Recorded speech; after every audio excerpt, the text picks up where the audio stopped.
Bonjour à toutes et à tous et bienvenue dans le podcast Chercheur, réveille-toi. Aujourd'hui, on prépare un épisode sur la question de la parentalité en doctorat.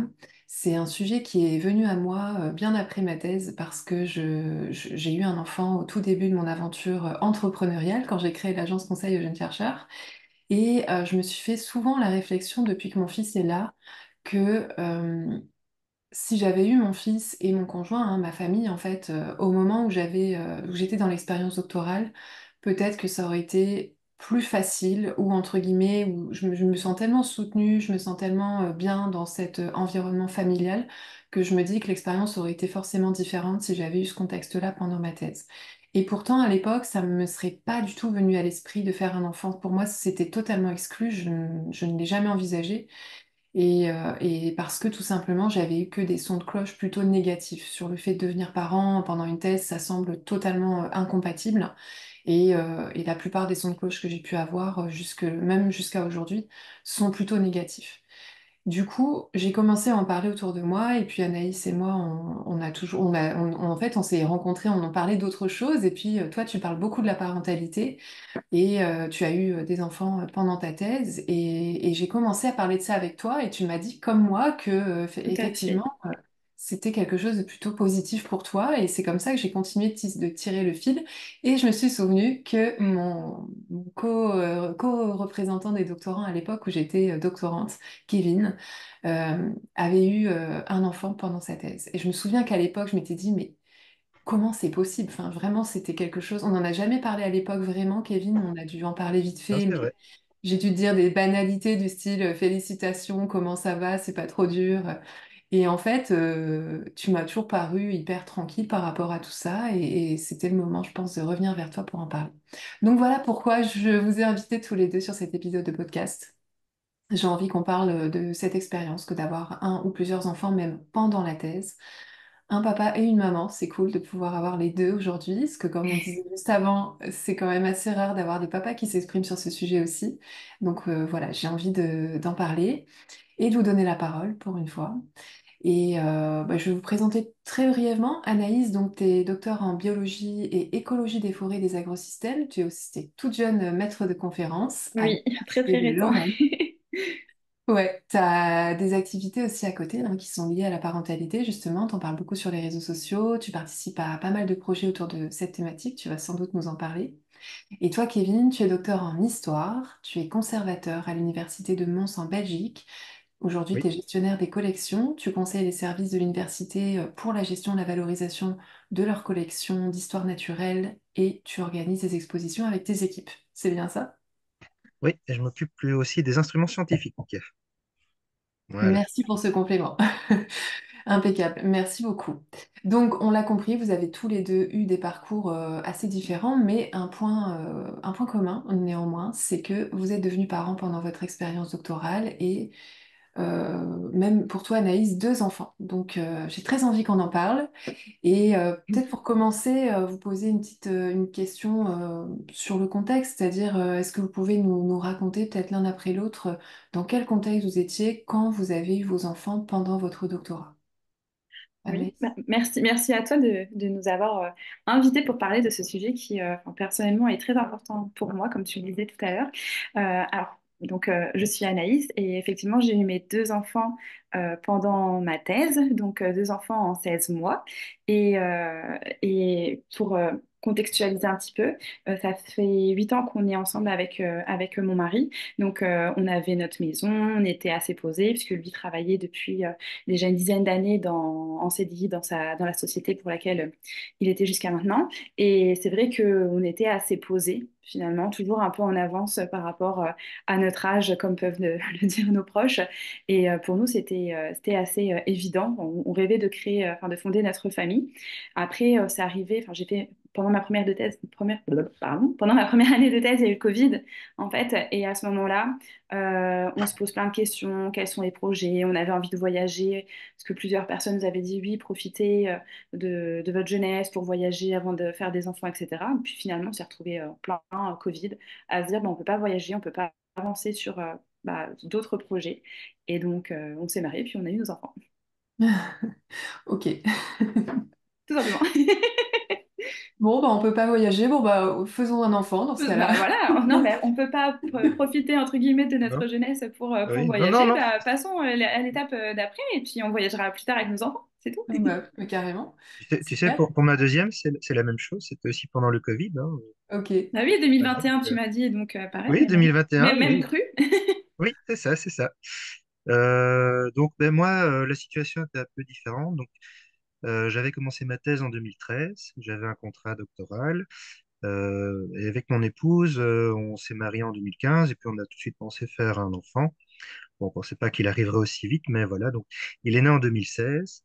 Et moi, ce qui m'a poussé plutôt à en vouloir un pendant ma thèse, c'est en fait, j'ai commencé ma thèse pas tout de suite après mon master. J'ai travaillé avant. Donc, quand mon fils est né, j'approchais déjà des 30 ans. Donc, ben, l'âge faisant, c'est la période à laquelle on pense avoir des enfants pour ne pas les avoir trop, trop vieux. Enfin, ça, c'est mon avis personnel, mais voilà.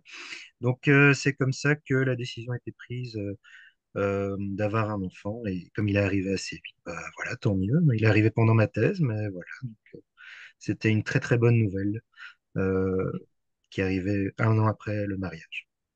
D'accord. Moi, je me souviens que tu étais hyper chill, tu étais hyper heureux, tu venais de te marier. Je me disais, c'est fou, on vit vraiment dans deux mondes différents parce que... Oui, ben, et ça arrive, c'est comme je te le dis, ça arrivait très, très rapidement. Je me suis marié en novembre, non, en octobre 2015. Et mon fils est né en août 2016. Donc, c'est Ouais. vraiment, ouais, ça a vraiment été très, très rapide.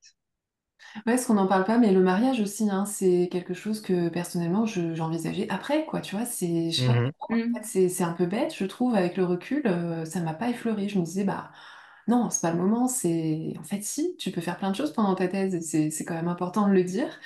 Ben Et en tout oui, cas, pour les gens comme moi, qui voilà. sont en mode, Tu, bah non, c'est la mm, thèse, et puis après on vit, tu vois, bah non, non, tu peux aussi vivre ouais. pendant ta thèse, et ça, je trouve Ben, ça important. mm. pour moi, la thèse, c'était comme une expérience professionnelle que j'avais faite avant. Et donc, même quand tu travailles, quand tu dans le monde professionnel, tu as aussi ta vie privée. Donc, le monde ne s'arrête pas. Je te rejoins parfaitement là-dessus et c'est ce que je dis souvent, ce que je disais souvent aussi en thèse, c'est que tu as deux façons de voir, je pense, ton doctorat, comme une poursuite d'études et donc tu te places vraiment en tant qu'étudiant ou Mhm. vraiment comme c'est un vrai premier travail ou un vrai CDD déjà pendant au moins 3 ans. Pour la Oui. plupart, hein, des thèses financées, je parle surtout euh, en sciences dures, j'aime pas Mm. trop le terme là, mais donc oui, donc c'est un vrai premier travail. Et je pense qu'en fait, la position dans laquelle tu te places dès le départ, c'est assez primordial pour pouvoir envisager ou non bah, de vivre en fait en parallèle de ta thèse. Mais ça, c'est vraiment lié aussi à toutes ces croyances limitantes qu'on a sur la thèse, t'as pas de vie, tu peux absolument rien faire, etc. Et quand tu es encore jeune, enfin moi personnellement, je l'ai fait après, tout de suite après mon master, tu peux vite être accaparé par ces pensées-là. Et il faudrait juste réussir à s'en détacher. Alors, j'adore le juste parce que c'est pas si évident que ça, mais Mhm. vraiment de se placer en tant que vrai professionnel, je trouve que ça change vraiment la donne. Ouais, je suis d'accord avec toi et ça rejoint vraiment tout ce que je dis sans arrêt par rapport à la Bien thèse. sûr, Là, encore une mais oui, fois, c'est vraiment une question de posture, de comment toi tu te perçois, de comment toi tu vas aborder l'expérience doctorale. Et j'allais préciser juste avant d'ailleurs que vous étiez tous les deux financés à l'époque et moi non, ce oui, qui pourrait expliquer que je voyais les choses totalement différemment par rapport à vous. Mais l'expérience me dit aujourd'hui que même des doctorants financés aujourd'hui abordent les choses comme des étudiants, vraiment. Donc, complètement. je pense pas que ce soit uniquement le seul critère, le fait d'être Mhm. salarié ou pas, d'avoir un salaire, je veux dire, Oui. c'est vraiment la Et, question de la posture. Oui, ouais. Kevin, je t'écoute. Et ben, peut-être que je t'en avais parlé quand on était tous les deux à Lille, mais en fait, moi, je suis belge déjà, donc j'avais fait Mm, mes études jusqu'au master en Belgique.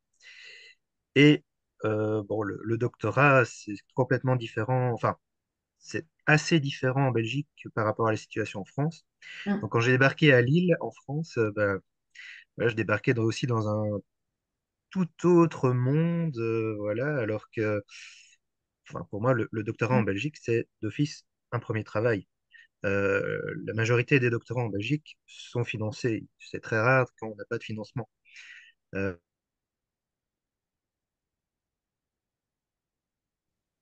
mais en France, c'était pas le cas. Et donc, je peux comprendre qu'il y ait des différences de perception et que ça influe sur les projets de vie ouais, personnelle que peuvent avoir les doctorants.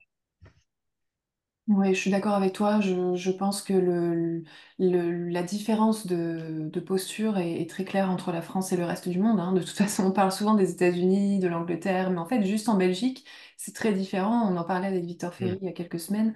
Il disait la même chose. Lui, il a fait sa thèse en Belgique et pour lui, c'était une évidence, hein. Ils peuvent pas faire de thèse non financée. Pourtant, il était en lettres. Et Mm. enfin, voilà. Chez nous, c'est Il vraiment y a un autre toujours une monde. possibilité, mais c'est vraiment très, très, très, très, très rare. Ouais, voilà, c'est quand même pas le modèle de base, ce qui est contrairement Non. à chez nous en sciences humaines et sociales, par défaut, t'as pas de financement. Enfin, c'est super si t'en as un, c'est pas l'inverse. Donc Mm. c'est sûr que ça joue aussi sur la façon dont on aborde les choses. Toi, Anaïs, c'était en sciences dures, entre guillemets, donc forcément, c'était pas possible de faire des tests sans financement. Mais je pense qu'en SHS, et puis la plupart de mon audience, et enfin la plus large part de mon audience est en SHS, et je pense que c'est des choses qu'ils ont besoin d'entendre aussi. Euh, Avec nous qui avons du recul, on peut le dire avec d'autant plus de force aujourd'hui.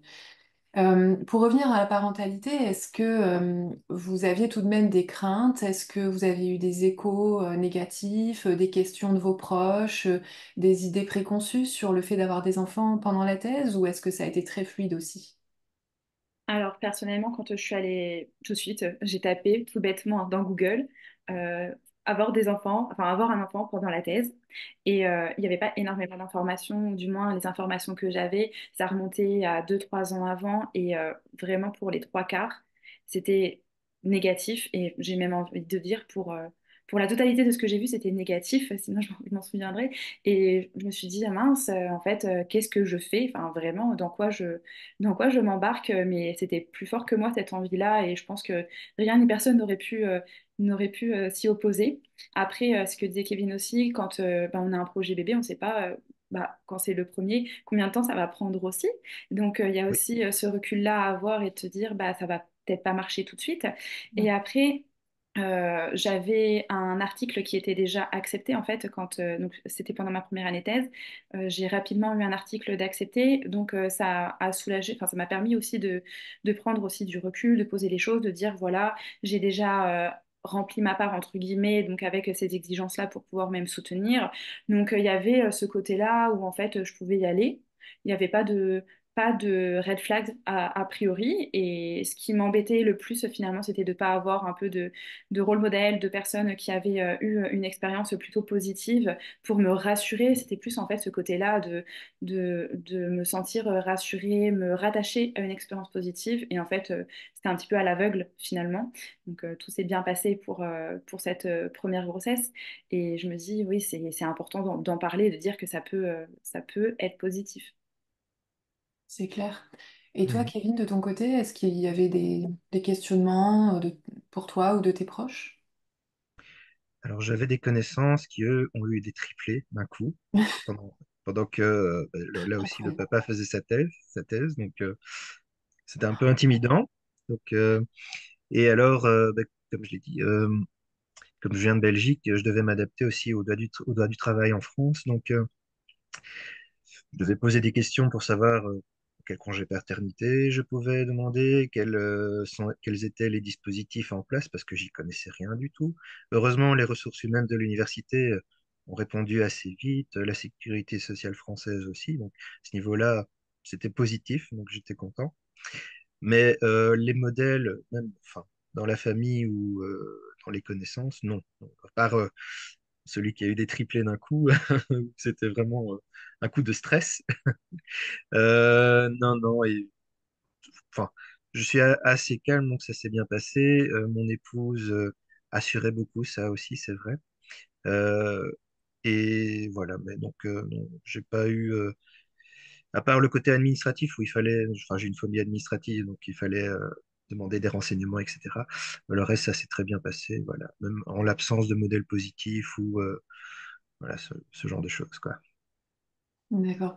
Mais finalement, je me rends compte en vous écoutant que moi, quand je suis tombée enceinte, j'avais déjà soutenu ma thèse depuis 3 ans. Et pourtant, j'avais pas. En fait, j'ai regretté à l'époque aussi qu'il y avait que des échos négatifs, vraiment, sur le Non, fait de mais créer sa complètement. boîte en même temps Mm. d'avoir un enfant. Mhm. Sur les réseaux sociaux, c'est toujours désastreux. Mais vraiment, ça m'a fait peur. Et à un moment, je regardais même des émissions, je sais plus comment elle s'appelle cette émission-là. Les maternelles, enfin j'essaie de trouver Oui, Mhm. des choses oui. positives, mais je sais pas ce que vous en avez pensé si vous les avez consultées. Moi j'ai trouvé ça horrible, ça m'a fait super peur. J'ai eu l'impression que ça allait Non, être non. atroce, À, que j'allais à- pas à po- dormir pendant des années, oui. enfin ça m'a fait très peur. A posteriori, c'est vrai que quand tu vois les témoignages, tu n'as que le négatif qui ressort. C'est On est vrai, d'accord. c'est vrai, Ouais. oui. Et ça peut s'expliquer par le fait que les gens qui ont des expériences négatives vont plus facilement les exprimer. Mm. Tandis que si tout se passe Complètement. bien, bah, tu en parles moins. Ouais, c'est ce que disait Oui, Anaïs parce que avec tu es les dans ta restaurants. Oui, bulle, ça se oui, passe bien, voilà. etc. Oui, parce que ce qu'on disait, tu manges mal dans un restaurant où tu n'es pas satisfait du service, tu vas tout de suite aller mettre un commentaire. Que, Voilà. inversement, si tu as bien mangé, en général, bon, tu dis c'était cool, et puis tu passes à autre chose. Mais Mhm. effectivement, oui, c'est, je vous rejoins hein, parfaitement dans ça, peu importe ce que tu dis, que ce soit pour monter ton entreprise, etc., là, la thèse, il n'y a pas énormément de choses positives finalement. Puis aujourd'hui, on est dans une société où on met énormément l'accent sur tout ce qui est charge mentale, bien-être, etc. Moi, si tu veux, par exemple, pour tout ce qui est postpartum, ça, je ne connaissais absolument rien à ça, ce que c'était qu'une dépression postpartum, etc. C'est des choses dont j'entends seulement finalement un petit peu parler là. Je ne peux pas dire que j'ai fait de crise postpartum ou autre, parce que du coup, d'être en thèse, ça te permet en fait d'avoir toujours ce projet-là aussi qui te tient et t'as pas le temps.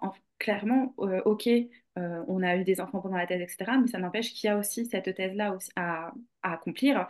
Et en fait, moi j'ai l'impression que ça m'a sauvée aussi dans le sens où t'as pas le temps d'être aspiré par d'autres choses que tes enfants, d'aller bien toi en tant que maman ou papa et d'avancer sur son projet, c'est tout.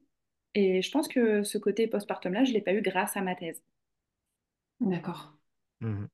Ouais, c'est possible, hein, Bon, c'est possible. ouais. C'est peut-être un peu étrange ce que je vais dire, mais le fait d'être en thèse, ça permet aussi d'être résistant au stress, du stress d'avoir un Complètement. enfant, par exemple. Oui. Mais oui. Pour vous, la thèse se passait bien? Il n'y a pas eu de difficultés particulières dans la thèse, je veux dire, mis à part le côté enfant. La thèse se passait bien, tout était carré, Bah, les c'était directions de assez thèse. fluide. Moi, je vois avec mes Mhm. directeurs de thèse. Et tu vois, je me pose la question, est-ce que si j'avais été encadrée par des femmes, est-ce que ça aurait été la même chose? Ça, c'est une question que j'ai en suspens. Et parce que je me suis toujours mieux entendue avec les hommes pour travailler, etc. Et je me suis dit, mais est-ce que si j'avais eu des femmes en tant que directrice de thèse, est-ce que ça se serait passé de la même façon? Parce que vraiment, mes directeurs de thèse, alors, c'est toujours compliqué d'annoncer, je trouve, la grossesse au travail, et encore plus dans ces contextes-là. Et j'y suis allée vraiment sans a priori parce que je savais que ça allait être bien accueilli par rapport à la qualité du travail que je pouvais fournir. Pour moi, c'était mérité en fait. Enfin, je sais pas comment dire, mais je n'avais pas à culpabiliser. C'était normal pour moi de pouvoir avancer personnellement puisque professionnellement tout roulait. Et je me rappelle, pour une petite anecdote, on faisait tous les mois un point mensuel sur les avancées des travaux de thèse. Et à la fin, j'avais mis une petite image avec l'échographie, je sais plus, enfin, c'était quelque chose du genre. Et voilà, c'était, ah bah oui, tu t'es mariée il y a quelques mois, on s'en doutait, mais c'est bien, c'est tant mieux. Et je trouve que c'est important cette fois-ci là de dire que l'accompagnement aussi pendant la thèse est primordial, important. Et moi, je remercie mes directeurs de thèse de s'être comportés comme ils l'ont été. Et c'est hyper, je pense que c'est aussi ce qui fait que tu vas bien vivre ou non ta maternité. C'est hyper important. Ouais, c'est important de le dire, je suis bien contente aussi que tu dises ce genre de choses parce qu'on a l'impression que faut que ce soit des sororités, faut qu'on soit entre femmes pour que Mm. ça se passe bien. Bon, c'est vrai qu'on Pas est dans du un tout. contexte, on est dans un contexte où les hommes ont malheureusement en prennent un peu plein la gueule, hein, c'est clair en ce Ouais. moment, et sans vouloir renier tout ça, évidemment, hein, c'est pas ça. Mhm. Mais le dire aussi que il y a plein d'hommes avec qui ça se passe très bien au travail, des supérieurs qui accueillent très bien une grossesse, ça existe. Toi, de ton côté, Kevin, t'étais dirigé par une femme ou par un homme? Comment ça s'est passé? Alors, par deux femmes, vu que c'était en co-tutelle, donc j'avais deux directrices de thèse. Ça s'est très bien passé. Bah voilà. Voilà. Et alors, en fait, on avait quand même attendu avec mon épouse que j'ai fini les recherches, tu vois, documentaires, les travails dans les sources, d'aller à gauche à droite pour trouver des informations. Et il ne me reste plus que le travail d'écriture. Donc, Hmm. c'était un peu plus calme Mhm. pour la venue d'un enfant. Donc, voilà. D'accord. Mais enfin, voilà. Donc, la thèse était déjà bien avancée et je pouvais rester assez souvent à la maison. Oui, D'accord. Ouais, donc tu t'es dit, je vais leur annoncer déjà un bel avancement côté thèse et comme ça c'est passera ça. mieux. Oui, oui. Et c'est bien passé, hein. Donc, voilà. Ça s'est bien passé. Voilà, voilà. Et au niveau administratif, de ton côté, Anaïs, Kevin nous disait tout à l'heure que l'Université de Lille avait été très réactive et que ça s'était super bien passé. T'étais sous contrat doctoral, hein, Kevin? Oui, j'étais encore sous contrat doctoral, oui. Ok. Et toi, de ton côté, Anaïs, ça a été au niveau de l'administration, rien de... Bah, après, au niveau de l'administration, en fait, tu reçois des documents quand même au moment où tu fais ta déclaration de grossesse, etc. Et par contre, au niveau de l'université, j'ai pas eu de référent ou d'échange. Enfin, vraiment, j'ai fait les démarches qu'il y avait à faire parce que pour moi, les deux étaient déconnectés. Par contre, j'ai bien envoyé l'attestation. Enfin, je sais plus, c'est un certificat comme quoi t'es bien enceinte avec si tu as le planning. Enfin, le planning, oui, si, c'est un planning à envoyer avec les différentes échéances, avec on te renvoie du coup les dates que tu auras pour ton congé maternité. Mais sinon, au niveau des démarches, c'est assez light. Le plus, le Mm. plus compliqué finalement, c'est plus de notre côté, nous perso, à dire, bah voilà, je sais que je vais reprendre à telle date. Pour moi, c'était hors de question de prendre un congé parental parce qu'il fallait aussi avancer sur la thèse. Mes enfants sont allés respectivement à 10 semaines de vie chacun en crèche. Et je crois qu'un des premiers trucs que j'ai fait, sachant que j'étais enceinte, j'ai tout de suite envoyé un formulaire d'inscription pour la crèche qui est à côté de chez moi. Parce que, enfin, ouais, vraiment, ça a été le premier truc que j'ai fait. Dès que j'ai su que j'étais enceinte. Parce que ça, pareil, d'avoir une place en crèche, ça soulage quand même pas mal. Après, il y a les bonnes nounous, etc. Mais il y a pas mal de pression quand même aussi là-dessus. Donc, une fois que ça s'est réglé, c'est bon. Mais Ouais. au niveau de l'accompagnement de l'université ou autre, pas plus que ça, mais parce que j'ai pas demandé d'aide ou autre.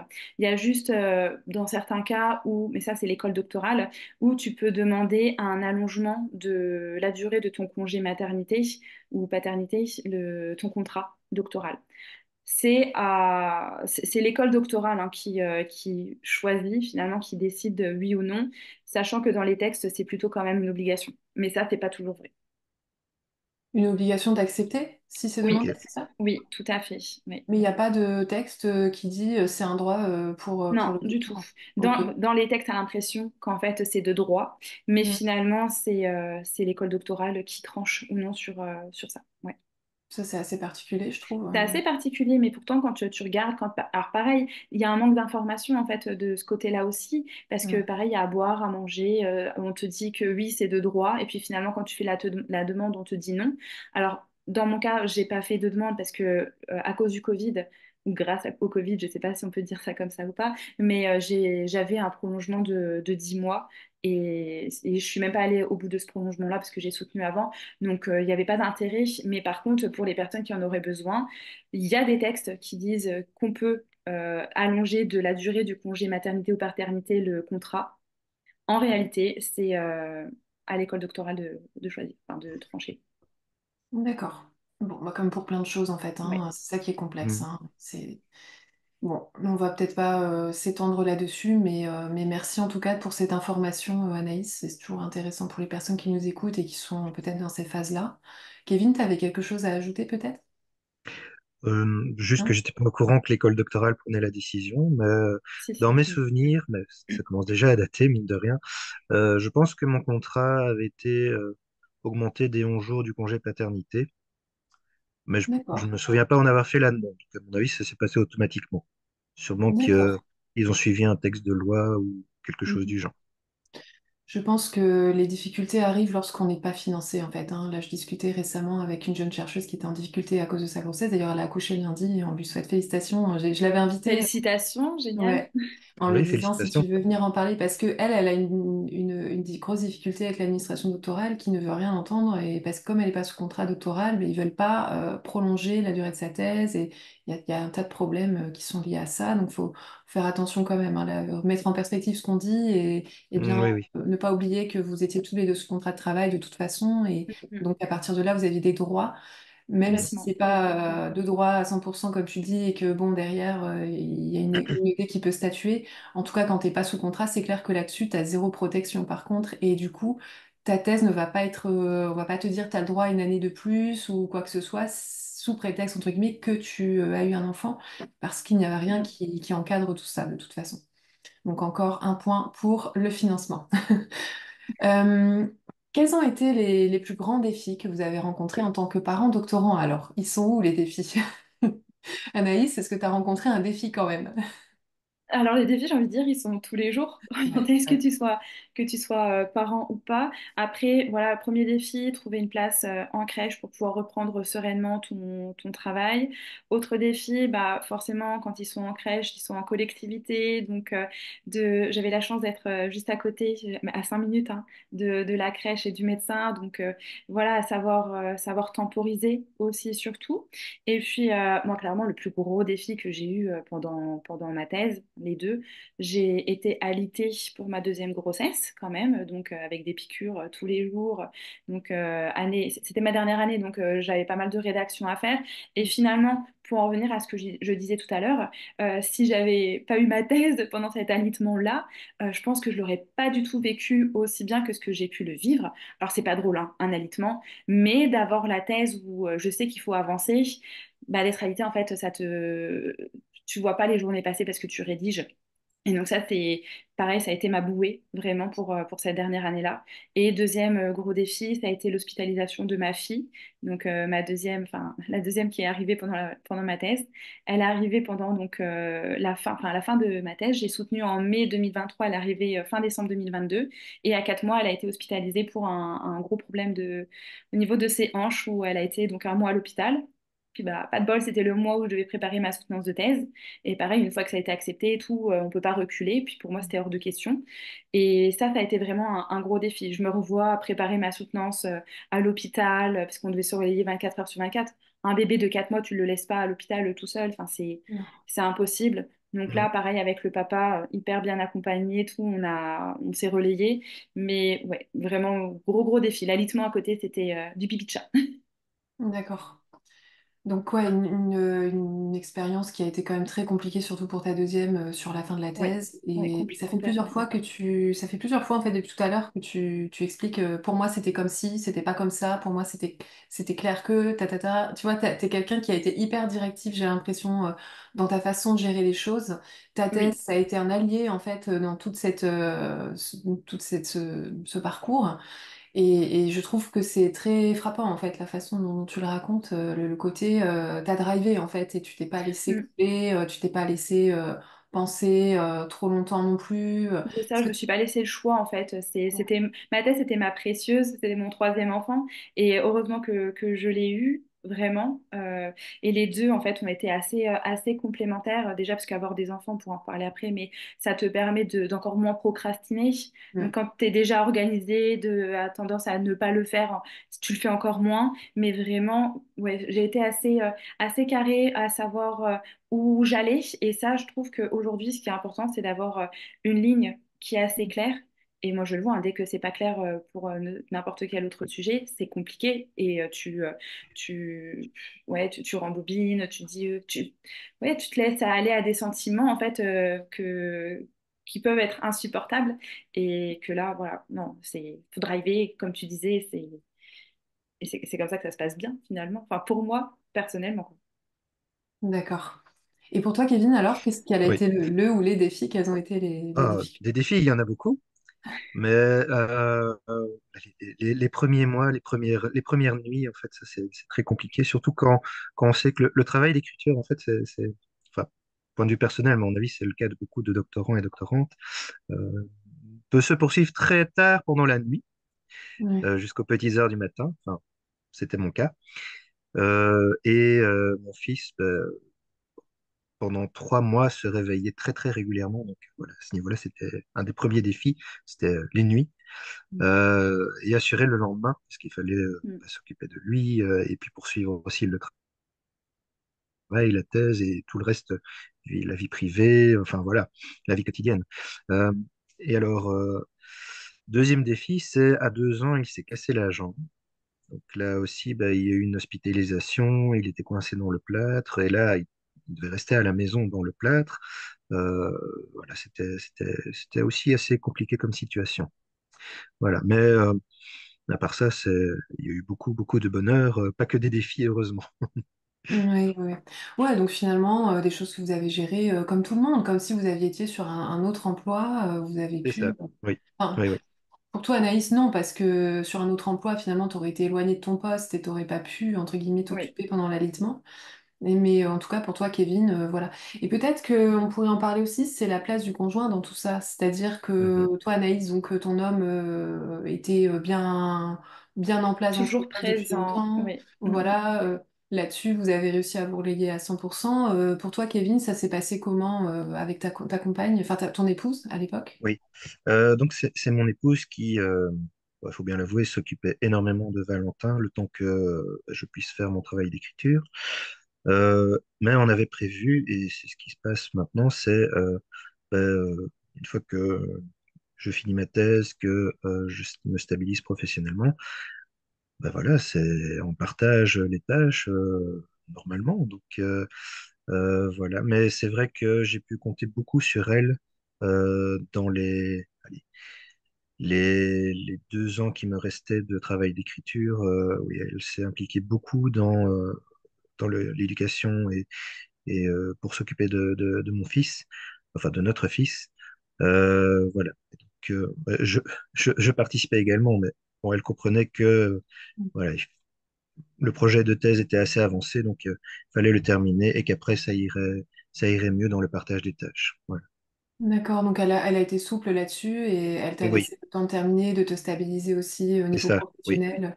Oui, parce oui, que oui, c'est un enjeu aussi, on n'en parle pas souvent, on parle de la thèse en tant que telle, mais quand on est sur la fin de la thèse, on se projette sur l'après, on n'a pas de certitude, on ne sait pas exactement où ça va aller. Toi, tu étais en histoire, donc pas forcément évident. Enfin, oui, peut-être pas aussi facile que dans d'autres milieux comme le tien, Anaïs, en biologie, où j'imagine qu'il y a quand même plus d'ouverture dans le monde académique et en dehors, alors qu'en histoire, c'est sûr que on peut avoir un stress aussi lié à ça et comment je vais subvenir aux charges de ma famille. J'imagine que c'est des choses qui ont dû te traverser aussi, Kevin. Et, oui. et du coup, ton épouse, comment elle gérait? Elle avait une stabilité de son côté au niveau pro? Alors, elle travaillait pour une grande entreprise belge à l'époque, mais après, elle s'est lancée comme indépendante, comme traductrice indépendante. Donc, bon, là, il y D'accord. avait tout le stress du lancement en tant qu'indépendante. Mm. Euh, mais finalement, ça s'est bien passé et bon, elle prenait plus à l'époque, mais on se répartissait assez bien les tâches et pour s'occuper de Valentin. Donc, voilà. Donc, non, non, pour elle, ça s'était bien passé aussi, je trouve. Faut pas le cacher, il y a eu aussi des périodes de stress ou voilà quelques disputes, mais bon, globalement, voilà, c'est ces 2 années entre la naissance de mon fils et la fin de ma thèse et la soutenance, ça s'est globalement bien passé, à part l'épisode où il s'est cassé la jambe. Mais voilà. Ça marche. Bon, et si on parle des forces et des avantages, qu'est-ce que ça vous a apporté?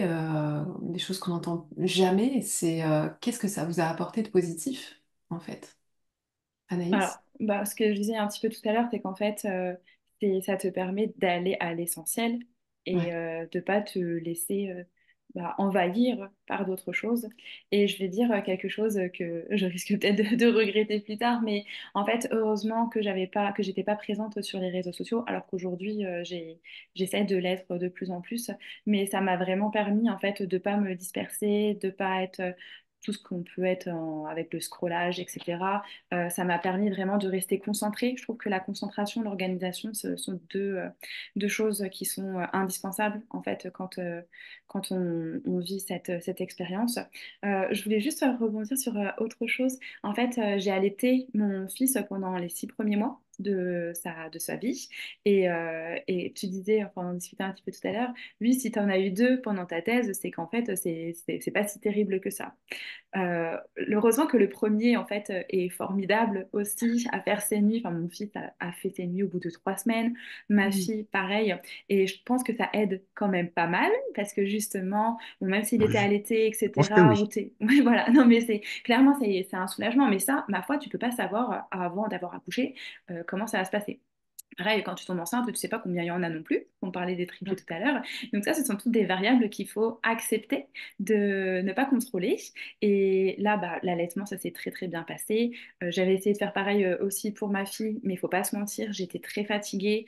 J'ai été victime d'une erreur médicale qui m'a valu une hémorragie où j'ai failli mourir, donc qui fait que j'ai pas pu allaiter non plus. On ne comprenait pas pourquoi j'arrivais pas, mais quand on te laisse des morceaux d'utérus, de placenta pardon, dans l'utérus, bah forcément c'est un petit peu compliqué. Mais voilà, l'allaitement, donc j'ai allaité, j'ai été beaucoup présente les nuits, etc. Pour mon fils. Et puis, bah, pareil, avec mon mari, on se prenait le relais. On était tous les deux salariés. Et c'est vrai que voilà, quand un peut pas, bah, l'autre s'arrange. Donc, ça, on arrivait toujours à matcher comme ça. Même si j'avoue qu'en tant que maman, j'avais quand même plus à être présente, je trouve, pour mes enfants. Il y en a un qui est malade, en général, c'est maman qui va. Ouais, je comprends. Et ton conjoint, d'ailleurs, on n'a pas parlé plus que ça, mais ça a été à ce niveau-là, il a pris sa place, il n'y a pas eu de difficultés, de disputes plus que ça. Non, Je veux dire, elle n'a franchement, pas été fragilisée par non, la... du tout. Ok. Non, non, non, je pense que ça, pendant cette période-là du Covid et après Covid, c'est ce qui nous a permis, je pense, de tenir bien à bord et d'avancer et de se projeter plutôt. On est toujours à vouloir aussi se projeter pour l'après. On sait tous les deux ce qu'on veut et c'est une alchimie qui est vraiment présente. Et j'avais fait un post dessus là sur LinkedIn où justement le conjoint dans l'ombre, vraiment, c'est dans l'ombre de la thèse. C'est c'est en fait une cohabitation, hein, vraiment. Il faut en avoir conscience et je pense que les personnes en couple en ont conscience. Mais pendant la thèse, ouais, c'est une cohabitation, ça prend quand même une grande place. Mhm. Ouais, c'est clair. Bah déjà, le conjoint pendant la thèse tout court et le conjoint dans une grossesse ou tout, en fait, moi, c'était pendant la création de ma boîte, le conjoint dans Mm. l'ombre, comme tu dis, mon Dieu, mais qu'est-ce que j'aurais fait sans lui? Enfin, ça, Mais c'est ça, mais c'est exactement Oui, c'est ça. vraiment ça. Oui. Ouais, mais vraiment, c'est un support, un pilier sans lequel rien n'aurait été possible en fait. Et ça, mon Dieu. Donc ouais, le fait que le couple soit solide, c'est quand même important. Si le couple est déjà fragile initialement, ça peut aussi être encore plus compliqué si un enfant arrive, ça c'est évident, hein, je pense. Et pour toi, Kevin, les Alors, avantages, qu'est-ce que tu perçois mhm. de... Je vais dire le principal, donc l'aspect positif, c'est ça te permet de voir l'avenir, l'après-thèse. Parce que là, en plus de ton conjoint ou ta conjointe, tu as quelqu'un en plus sur, pour qui tu vas pouvoir, de qui tu vas pouvoir t'occuper. Ça permet de voir l'avenir, tu vois. Mm, Euh, je sais que quand on est en thèse, parfois on se demande, ben voilà, une fois qu'on a soutenu, qu'est-ce qu'on va faire, surtout si on est, voilà, quel est le projet. Tandis que là, quand tu as déjà une vie de famille, quand tu es en thèse, ben, tu sais de quoi va être fait l'avenir. C'est, bah, tu vas t'occuper de ta famille, de tes enfants. Et ça, c'est une grande force. Et point de vue positif, ben, quand j'ai soutenu, il avait 2 ans, donc il était là et ça mm, rajoutait vraiment une motivation, des encouragements, un peu du courage, tu vois, pour affronter la soutenance. Enfin voilà, donc mm. c'était vraiment que du positif, c'est d'avoir bah, en plus des personnes qui viennent te supporter, d'avoir un mini toi qui vient te supporter également. Donc voilà, c'est que du positif à ce niveau-là. C'est C'est rigolo dingue. parce que nos fils avaient 2 ans du coup quand on a soutenu tous les deux. Et c'est vrai, moi je le revois être là à la fin de la soutenance, hein, parce que le pauvre, on lui a pas infligé ça. Mais c'est une certaine satisfaction. Et surtout, j'ai envie de te dire que ça te permet aussi de relativiser par rapport à la thèse. C'est-à-dire que pour moi, la priorité, et même dans mon travail aujourd'hui, c'est ma vie de famille, ce sont mes enfants. Et Mhm. ça, pour rien au monde, ça passera après. Je suis désolée pour les personnes avec qui je travaille qui écouteront ou pas. Mais c'est mes enfants. Je fais mon planning en fonction de mes enfants. Et tu vois, ce que je disais, quand j'ai soutenu ma thèse, bah, ma fille était à l'hôpital. Et en fait, je me suis dit, mais attends, on se fait un monde vraiment de la soutenance, à se mettre Mhm. de la pression, etc. C'est sûr, c'est l'aboutissement de la thèse, etc. Mais enfin, pour moi, j'ai pas l'impression forcément d'avoir soutenu. Et clairement, je me suis dit, mais on va Bah, m'enquiquiner avec des mhm. questions encore en plus, etc., Mhm. à essayer de gratter, à aller encore plus loin, plus loin, plus loin, toujours plus loin. Et en fait, je me rappelle, au moment de faire mes remerciements, quand j'ai craqué et j'ai dit, bah voilà, ma fille elle est à l'hôpital, bah, personne ne le savait à part mes directeurs de thèse, donc le jury ne le savait pas. Mon jury était composé que de femmes, quasi. Et en fait, tout le monde s'est mis à pleurer parce que, pareil, c'est toujours, on te pousse dans tes retranchements, à poser des questions, alors que tu as déjà fait un très bon travail, qui est d'ailleurs salué. Mais en fait, bah, on se rend compte à ce moment-là, quand tu dis ça, qu'on est tous des humains, qu'on est des femmes, et ouais, qu'en fait, parfois on va un petit peu trop loin et je me rappelle un de mes directeurs qui dit que d'avoir eu cette expérience-là avec moi, parce que c'est une expérience qu'on a eue quand même ensemble, ça permet vraiment de remettre la vraie place de la famille dans tout ce contexte-là. Et ça permet vraiment de lui réattribuer une place d'honneur, en fait, dans ce milieu. Mhm. Et c'est touchant quand on te dit ça, toi, t'es là, t'es encore jeune, etc. Et on te dit merci pour ça, pour avoir réussi, en fait, à avoir remis de l'humain dans toute cette aventure. Et c'est chouette, c'est chouette. Et mes directeurs d'état, je les avais invités à mon mariage. Donc, tu vois, on était assez soudés quand Ah même. oui. Enfin, je veux dire, Mhm. c'est, pour moi, c'était vraiment ouais, une alchimie aussi. Et je trouve que j'ai eu énormément de chance. Alors, j'aime pas forcément employer ce mot de chance, avoir de la chance, etc. Mais il arrive à un moment, il faut un petit peu de chance aussi pour te permettre de réussir tout ce que tu veux. Totalement d'accord avec toi. Moi, j'étais le Mhm. cliché de la doctorante qui se perd dans l'expérience doctorale, qui s'oublie, qui Hmm. place tout, qui met vraiment la thèse au milieu. Et, et justement, je suis d'accord avec toi sur le fait qu'aujourd'hui, mais ça me semble tellement délirant. Et c'est pareil pour ma boîte. Je sais pourquoi je fais les choses, j'ai pas le temps, j'ai pas le temps de réfléchir, j'organise ma vie en fonction Bah de... voilà. Hmm. S'il est malade, eh ben Et, tu vois, et- enfin, pour moi, mhm. c'est une évidence, c'est C'est une évident. évidence. Ouais, ça replace l'église au milieu du village, hein, c'est Tout vraiment à fait. Ça devient plus limpide.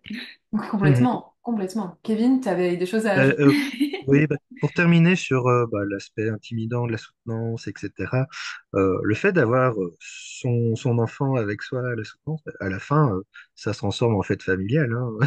Quand tu fais le pot après la soutenance, c'est toujours allez, plus joyeux quand... Enfin, moi, personnellement, je trouve que c'est plus joyeux quand il y a des enfants. Voilà. Voilà. Ouais, ouais, c'est clair. Je me souviendrai toujours de la cérémonie de remise de diplôme à l'université de Lille. Quand ils nous ont remis le diplôme, c'était pour moi, c'était 3 4 mois après la soutenance. Il y Mhm. avait tellement d'enfants, ça m'a vraiment choquée et ça m'a étonnée qu'il y ait autant d'enfants, de parents en fait qui étaient là avec leurs enfants pour la remise de diplôme et c'était pas des enfants des nourrissons quoi. Il y avait beaucoup de poussettes, mais il y avait aussi beaucoup Mhm. de petits qui grouillaient partout, donc ça voulait dire qu'ils avaient eu leurs enfants pendant la thèse. Et je me souviens, ça m'a vraiment frappée. Ça m'a frappée. Je me suis dit, c'est fou quand même. Enfin, vraiment, je Ouais, trouve non, ça. mais je suis d'accord, c'est C'était très fou. gai du coup. C'était beaucoup plus gai, c'était festif. C'était l'université telle que je l'avais jamais vue. Tu vois, les enfants dans l'université, on n'en voit pas beaucoup, quoi. Non, ouais, c'est Donc, vrai. ouais, ouais, c'est. Mhm. Oui. Et je me souviens d'ailleurs, à l'université de Lille, il y avait une. Je me suis toujours demandé ce que c'était. Je pense que c'était peut-être une crèche. Mais est-ce que je me trompe, Kevin? Est-ce que tu sais s'il y a une crèche à l'université de Lille? Parce qu'il y avait un Euh, endroit où il y avait je ne des m'en, enfants. je ne m'en souviens plus. Non. Non? Non. Bon, Là où écoute. je travaille, il y en a une parce que c'était une université très, très famille, hein, donc à ce niveau-là, j'ai un très bon employeur. Mais à Lille, je ne m'en souviens plus. Il y en avait sûrement une, mais voilà, comme Valentin est né à la fin de mon contrat, j'en ai sûrement jamais eu besoin. D'accord. Il y a de plus en plus, pour rebondir là-dessus, il y a de plus en plus d'initiatives des universités qui sont faites justement pour aller vers cette conciliation de maternité, et que ce soit en thèse ou autre, hein, peu Mhm. importe les personnels. De souvenir, c'est récemment l'université de Reims, si je ne veux pas dire de bêtises, qui a mis en place en fait une salle vraiment dédiée à la parentalité. Je vois quelque chose qui a été un petit peu bizarre, vraiment bizarre, c'est de devoir tirer son lait dans des espaces qui ne sont pas du tout appropriés. Tu es dans des bureaux partagés, tu as beau mettre une étiquette tirage de lait en cours ou autre, ou ne pas déranger, en fait, tu as toujours quelqu'un qui vient parce qu'il a oublié ses clés, parce qu'il a oublié sa carte de cantine ou autre. Et en fait, il y a ce manque. Enfin, ouais, tu es toujours stressé, en fait. Tu te dis, ouais, non, allez, il faut que... il faut que je tire mon lait en 5 minutes, sinon je vais être dérangée. Et je trouve, ouais, c'était un petit peu dommage. Et j'étais pas la seule à avoir, enfin, à avoir eu ce type de réflexion pour en avoir parlé avec des collègues mamans à l'époque. Et c'est vrai que on s'achetait même des paravents en fait dans les bureaux partagés pour pouvoir le faire. Donc assez atypique, assez bizarre. Il faut vraiment avoir envie en fait, hein, de continuer l'allaitement pour faire ce type de choses. Ouais, je te comprends. Et je me souviens, enfin, je pense que ça, c'est encore un sujet qui malheureusement touche toutes les sphères professionnelles en fait, hein. Je crois pas que ce soit que l'université. Il y a un gros retard sur Oui. ce sujet-là dans la société, en tout cas en France. Ma meilleure amie qui est prof au collège a eu un vrai souci avec ça aussi. C'était devenu impossible de tirer son lait. Il y avait toujours quelqu'un. Et ma Mm. sœur qui était en entreprise, c'était pareil. Il fallait limite qu'elle aille dans les toilettes pour tirer son lait. Enfin, c'était délirant, tu vois. On a un vrai problème avec ça en France. Je sais pas Alors que pour le trop. coup, il y a des obligations où à partir d'un certain nombre de salariés, tu dois avoir une pièce vraiment dédiée à ces situations-là, en fait. Ouais, ouais, Pour le coup, c'est. je m'étais renseignée, ça c'est assez encadré. Non, mais je te remercie de le souligner parce que c'est un vrai sujet. Il faut qu'on avance parce que c'est vraiment grave en fait. Moi, j'ai la chance parce que j'étais chez moi à ce moment-là et j'étais tranquille. Mais c'est clair que puis c'est le temps que ça prend en fait. Je me suis pas Oui. rendu compte de ça non plus, puis on n'en parle jamais. Mais tirer ton lait, moi, je devais le faire 4 5 fois par jour, je me souviens. C'est du temps en fait, c'est 15 20 minutes à chaque fois. Donc quand tu fais le compte, t'as 1 heure et demie, Mhm. 2 heures qui sautent dans ta journée, c'est super relou. Et encore, j'étais chez moi, donc ah non, c'était tout le temps interrompu par ça. Il faut organiser ta journée en fonction de ça, c'est pas évident. Et Mais après, tu vois, je vois la Euh, différence par rapport à quand tu es contractuel et quand tu es titulaire.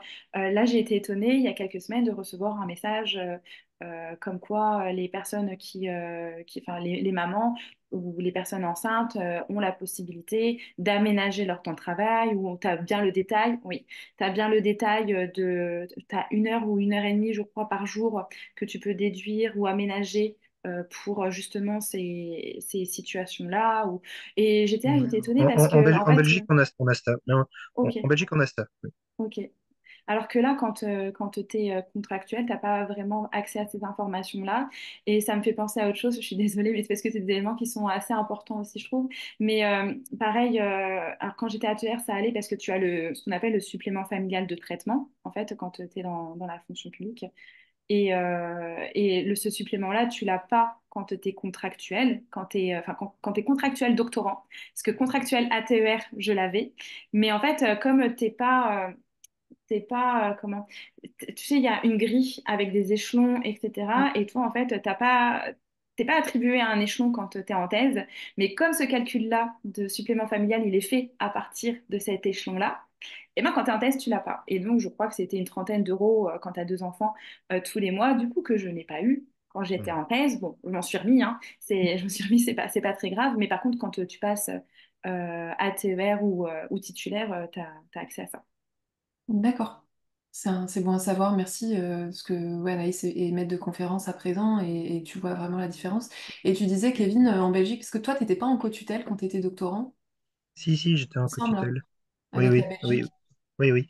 Et dans le droit du travail en Belgique, donc les femmes qui doivent tirer leur lait peuvent avoir des gens de pause comprises dans le temps de travail pour tirer leur lait.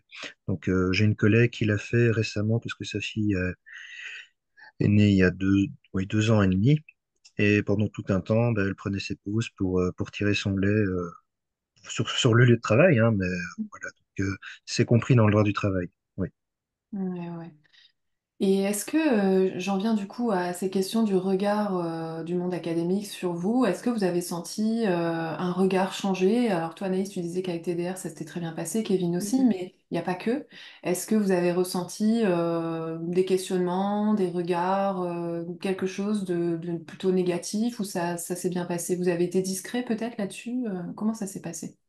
Bah, pour le premier, j'étais tellement contente, tout le monde était au courant. C'était plus de l'étonnement, mais comme tout le monde savait que ça se passait plutôt bien aussi, c'était de l'étonnement, mais plutôt positif. C'était plus les remarques à la rigueur au début, quand tu cherches un peu des personnes ressources. Ah bah non, faut surtout pas, ça va nuire à ta carrière, c'est impossible après même de partir à l'étranger, de trouver un poste. Ça existe, ça c'est vrai. Après, pour ma deuxième grossesse, c'était un petit peu particulier parce que ça arrivait vraiment très vite. En fait, j'ai appris que j'étais enceinte quand j'ai fait une hémorragie. Donc là, je devais retourner le lendemain bah, sur mon lieu de travail.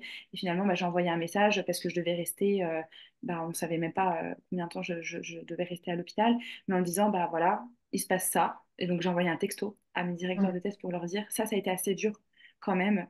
Et ouais, c'est plutôt, à la rigueur, il y avait une réflexion qui m'avait fait rigoler, c'était quand je suis revenue de mon deuxième congé maternité, oh, j'ai fait un cauchemar. T'étais encore enceinte. Et tu vois, c'est des trucs. Mais c'était Wow. pas méchant, tu vois. Mais c'était en mode, oh, je suis trop content que tu sois revenue. Mais j'ai quand même fait un cauchemar, t'étais encore enceinte. Et tu vois, il y a des choses comme ça qui marquent un peu. Enfin, je m'en rappelle. Et ouais, je me dis, non, c'est bon, t'inquiète pas. J'ai mes deux enfants, ça va aller. Et toi, Kevin, de ton côté? Ouais, avec mes collègues doctorants, que ce soit à Namur ou à Lille, bah, à part peut-être certains qui étaient un peu étonnés, le reste, les autres ont réagi très positivement. Au niveau des académiques, non, c'était plutôt, c'est peut-être parce que je suis un homme, mais c'était plus soit rien à faire, soit voilà, un peu étonné, mais très content pour moi. Donc, j'ai eu des félicitations de leur part. Donc voilà. Donc, globalement, ça s'est bien passé. Je pense, sauf si on n'a pas de chance et qu'on tombe vraiment sur des directeurs, directrices de thèse ou des collègues, enfin, des académiques un peu bornés, on va dire. Euh, la plupart sont des gens corrects, donc pour eux, une naissance Mhm. d'un enfant, bah, c'est un événement joyeux, donc il n'y a pas de raison Mhm. qu'ils émettent des avis négatifs. Voilà. Mais là, ça dépend de sur qui on tombe, mais voilà, faut pas non plus avoir l'idée négative que tous les professeurs d'université ou maîtres de conférences sont des gens odieux ou, ou Il y en complètement a, mais déconnectés. Voilà, il y en a évidemment, mais ils ne sont pas tous comme ça et je pense que la majorité euh, penseront que la naissance d'un enfant, c'est un événement joyeux. Voilà. Absolument. après, moi je remarque juste un truc, c'est qu'en fait, tant que tout va bien, que tu montres que tu gères, tu n'auras Ouais, pas de critiques ou autre. Oui. Par contre, il y a des personnes qui attendent qu'une chose, c'est que ce soit des académiques ou autres, que, il se passe ne serait-ce qu'un petit truc où tu montres un peu de faiblesse pour te dire, bah tu vois, hein, ouais. ça c'est à cause de ça. Hmm. Et tant que tu Mais gères, en fait, oui. tant que tu montres que tu es là, que tu tiens, etc. Mais par contre, il suffit mais d'une seule défaillance ou d'un seul pas de côté pour qu'on te dise, c'est à cause de ça. Mais ça, je dirais, peu importe la situation Peu importe la professionnelle, situation. Mm. voilà, dans Ouais, tous les milieux professionnels, tu en auras toujours des gens comme ça. tout à fait. Tu dis ça par rapport aux difficultés que tu as rencontrées par la suite, Anaïs, avec ta deuxième, ou t'as senti qu'il fallait que tu prennes sur toi parce que ça allait pas bien se passer autrement? Alors, pas par rapport à MEDER ou autre, mais plus parce que je finissais ma thèse et parce que bah, il y a la pré-thèse aussi à préparer, etc. Et là, j'ai senti que, bah, tu vois, ce que je disais, ma fille, elle était à l'hôpital, etc. Et j'ai pris un post-doc dans la foulée, c'est-à-dire que j'ai soutenu ma thèse la semaine d'après. Ma fille était encore à l'hôpital, je commençais mon post-doc, etc. Et là, au Mm. bout de 2 mois, j'ai pas tenu, en fait. Enfin, là, j'ai montré un signe de faiblesse. Enfin, vraiment, j'étais d'avoir tout survolé une fois que ça s'était amélioré, qu'elle a été sortie de l'hôpital, etc. Tu prends enfin ton souffle. Ouais. Tu peux pas le faire avant parce que tu es obligé de tenir bon, etc. Et en fait, là, ouais, j'ai senti certains collègues ou autres qui jubilaient de cette situation-là. C'est triste à dire, mais de dire, bah voilà, enfin, on te voit un peu vulnérable à terre. Parce que clairement, quand j'ai fait signer ma démission, parce que c'était un peu humiliant quand même, on m'a fait rédiger une lettre que j'ai dû aller faire signer à tout un tas de personnes, etc. Et tu voyais dans le regard, ouais, bah, tu vois, en fait, tu peux pas tout réussir, tu peux pas, c'est à cause de ça, etc. Et là, aujourd'hui, je suis assez fière parce que je me rends compte qu'en fait, c'était une mauvaise période. La résilience, c'est une autre de nos capacités en tant que parents, je pense. Mais Mhm. on est vulnérable et le truc, c'est que tant que tout va bien, tu auras du plus ou moins de soutien. Mais par contre, dès que tu montres un peu de faiblesse ou autre, dès qu'on peut appuyer, là où ça fait mal, il y en a certains qui n'hésitent pas et j'ai vu le vrai visage de certaines personnes. Ça me rappelle quand j'ai atterri à l'hosto aussi à la fin de ma thèse. Tant Mm, que je tenais, voilà, c'était bon. Comme tu dis, tu as plus ou moins de c'est soutien. Et ça. puis quand tu craques là, par contre, il n'y a plus grand monde en fait. Non, complètement. Et tout s'effondre, hein. Moi, en tout cas, tout s'effondre à ce moment-là. Enfin, mes illusions par Mm. rapport à plein de choses, mon entourage, c'est là que j'ai compris beaucoup de choses en tout cas. Et ça m'a permis de rompre aussi avec tout ce petit monde après. mais c'est violent, ouais, c'est sûr. Et je C'est pense que c'est violent. pas lié à la parentalité pour le coup. Je pense que à partir du moment où tu as des envies de carrière et de famille, on te fait comprendre qu'il faut choisir entre l'un et l'autre. Et ça, je l'ai toujours entendu. Mais oui, C'est mais l'un ou oui. l'autre. À chaque fois que j'avais une rupture amoureuse ou que ça allait pas au niveau perso, ah bah tu sais, faudrait peut-être que tu arrêtes ta thèse. Ouais, mais tu vois, hein, tu peux pas tout avoir. Ça, je l'ai tellement entendu. Et quand tu arrives à l'hosto, on dit bon, bah là, c'est bon, elle va lâcher sa thèse. Bah non, les C'est bon, gars, elle a compris. Bah non. sûrement pas. C'est vous que je vais lâcher en fait. Bon, bref. Sinon, peut-être, j'allais vous demander tout à l'heure en vous écoutant si vous n'étiez pas senti un peu seul du coup, parce que c'est quand même pas commun de faire un enfant, voire deux, pendant la thèse. Et finalement, je me dis que non, parce que quand j'étais à cette fameuse remise de diplôme et qu'il y avait autant d'enfants, ça m'a frappée. Peut-être que c'est pas si rare que ça, en fait. Par contre, ce qui est sûr, c'est qu'on n'en parle pas. Moi, personnellement, en tout cas, j'ai pas du tout pris la mesure du fait que certains avaient peut-être des enfants. C'est des questions que je me posais même pas et j'ai l'impression que eux n'en parlaient Mhm. pas beaucoup. Mais du coup, est-ce qu'il y a une certaine solitude vis-à-vis de ça? Est-ce que vous avez quand même trouvé des personnes à qui parler? Parce qu'il y a quand même des moments, même si ça se passe bien, où c'est dur. Je veux dire, à un moment, ta vie, elle change, ton identité, elle change quand tu deviens parent. Est-ce que vous avez ressenti un peu de solitude dans ce monde académique ou ça a été? Un peu de solitude par rapport à mes autres collègues qui étaient en thèse, parce qu'en fait, c'est pas du tout le même état d'esprit, les mêmes objectifs, la même vie, je suis désolée, mais c'est ce que je disais tout à l'heure, il y a ceux qui vont vivre ça en tant que poursuite d'études et qui vont Mm.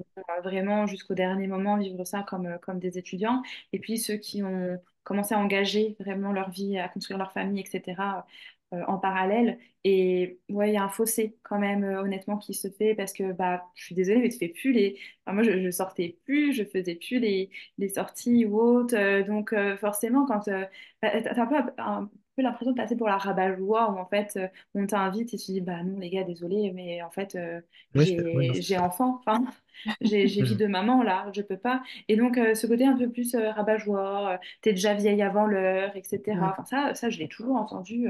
C'est oui, t'es vieille, tu profites pas, tu t'amuses pas. Mais en fait, chacun a sa Son timing. définition, sa définition de l'amusement et je Mm. regrette, mais absolument rien du tout. Mais il y a ce côté un peu ouais, faussé quand même, rabat-joie, où en fait tu vas plutôt aller avec les collègues qui sont un peu plus âgés finalement, avec qui tu partages bah, plus de choses. Ouais, ok. Kevin, tu as fait le même Ouais, constat? c'est vrai. Oui, oui, bah, des papas, des papas, il y en avait pas tant que ça. Enfin, ou alors, comme tu dis, ils ne le disaient pas. Ouais. Ou j'ai jamais eu la chance de les croiser, peut-être. Mais voilà. Mais en même temps, il y avait, point de vue personnel, il y avait aussi le décalage de l'âge, vu que j'ai commencé ma thèse plus tard que la plupart des doctorants que je côtoyais. Euh, donc, enfin, comme dit Anaïs, moi j'étais déjà un vieux monsieur pour eux. Donc,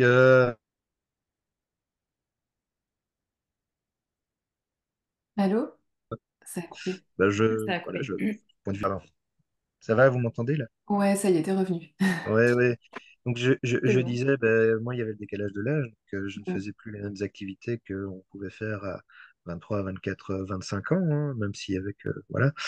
Et la vie de famille, bah oui, ça change tout. Donc, les sorties, la disponibilité. Donc, oui, un certain isolement, mais pour ma part, c'était pas non plus très grevant par rapport à mon moral ou à ma Mm. situation professionnelle. Donc, voilà. Ouais. Maintenant, discuter avec d'autres papas, ça aurait été un plus. Voilà. Ça n'a pas, enfin, dans ma vie privée, il y en avait d'autres, donc ça compensait. Mais point de vue, oui, professionnel, dans le milieu universitaire, ça manquait un peu, mais c'était pas non plus trop handicapant. Ouais, ok. Moi, j'avais pas senti la différence d'âge, tu vois, à l'époque. Je savais pas que tu avais fait Mais oui, mais tu sais, c'est toujours à l'heure actuelle, quand je dis à mes collègues que je vais avoir 40 ans, ils font des gros yeux en disant, bon, c'est pas possible. Bah si, si. Mes collègues ont 10 ans de moins que moi, donc voilà, c'est une génération en moins, hein. Tu n'as pas d'âge, en fait. Moi, Je je n'ai trouve que pas t'as pas d'âge, non. changé, en tout cas, depuis le temps. Ça fait presque 10 ans que je t'ai rencontré. Et Ouais, il y a un peu plus de cheveux blancs, mais on ne les voit pas à la webcam. ouais, mais toujours, toujours posé, tranquille. Bon, je pense que moi aussi, j'étais un peu plus âgée que les autres parce que j'avais un peu perdu de temps. J'ai fait ma thèse en 5 ans. Enfin, donc, il n'y a pas un si grand écart d'âge puisque j'ai 36 ans là aujourd'hui. On n'avait que 4 ans d'écart, donc Oui. forcément. Mais oui, c'est vrai qu'on était un peu plus âgés que certains. qui ont réussi à tout enchaîner nickel. Bah oui. Et ouais, bon. Eh bien, écoutez, en tout cas, c'est vraiment passionnant. Peut-être pour terminer, euh, est-ce que... Ah bah, quel conseil vous donneriez à quelqu'un qui hésite à avoir un enfant pendant un doctorat? Que vous soyez, que ce soit une fille ou une femme ou un homme, quel conseil vous donneriez? Alors moi, j'ai envie de dire Hmm. que si c'est quelque chose vraiment qui tient à cœur à la personne, si le foyer est stable, faut vraiment pas hésiter, qu'il y a toujours des solutions. Et ça, il faut vraiment en avoir conscience. Si on arrive à trouver des solutions pour nos recherches, etc., on en trouve d'autant plus en fait quand c'est vraiment notre chair. Donc Mm. ça, vraiment, il n'y a aucun problème. Si c'est vraiment une envie, c'est ce que je disais hier dans mon post, vous n'avez pas besoin que tout le monde soit d'accord avec vous, en fait. Donc faites-le. Merci Anaïs. Et toi, Kevin? Je dirais oui. Si un couple a envie d'avoir un enfant pendant quand l'un ou l'autre ou même les deux font leur thèse, euh, c'est très bien. Faut juste réfléchir au fait que ben, un enfant, ben, ça fait une personne en plus. Ouais. Euh, Ça apporte de la joie, mais ça apporte aussi des responsabilités à ne pas négliger.